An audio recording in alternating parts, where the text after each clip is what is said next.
اللهم صل على سيدنا محمد وعلى آله وصحبه وسلم.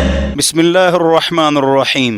وعن أنس رضي الله عنه قال شهدنا بنت رسول الله صلى الله عليه وسلم تدفن ورسول الله صلى الله عليه وسلم جالس على القبر فرأيت عينيه تدمعان فقال هل فيكم من أحد لم يقارف الليلة؟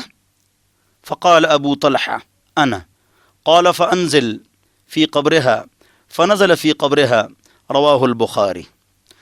بخاری شریف میں حضرت انس رضی اللہ عنہ سے روایت ہے کہ پاک پیغمبر محمد مصطفیٰ صلی اللہ علیہ وسلم کی بیٹی ام کلثوم کا انتقال ہوا رضی اللہ عنہ، اور ہم وہاں پر حاضر تھے اور ان کے دفن کا پروگرام چل رہا تھا اور حضور اکرم صلی اللہ علیہ وسلم وہاں پر تشریف فرما تھے.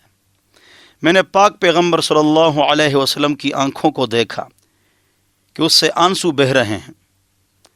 پاک پیغمبر نے فرمایا تم میں کوئی ایسا آدمی ہے جس نے رات کو گناہ نہیں کیا ہو؟ ابو طلحہ رضی اللہ عنہ نے عرض کیا رسول اللہ میں. تو حضور اکرم صلی اللہ علیہ وسلم نے فرمایا ان کی قبر میں اتر جاؤ اور اس کو درست اور صحیح کر لو. اور وہ ان کی قبر میں اتر گئے اور قبر کو درست کیا. اس سے معلوم ہوا کہ اچھے لوگ تجہیز و تکفین کا خیال رکھیں، نیک لوگ جنازہ پڑھائیں اور نیک لوگ غسل، تجہیز اور تکفین کا کام کریں.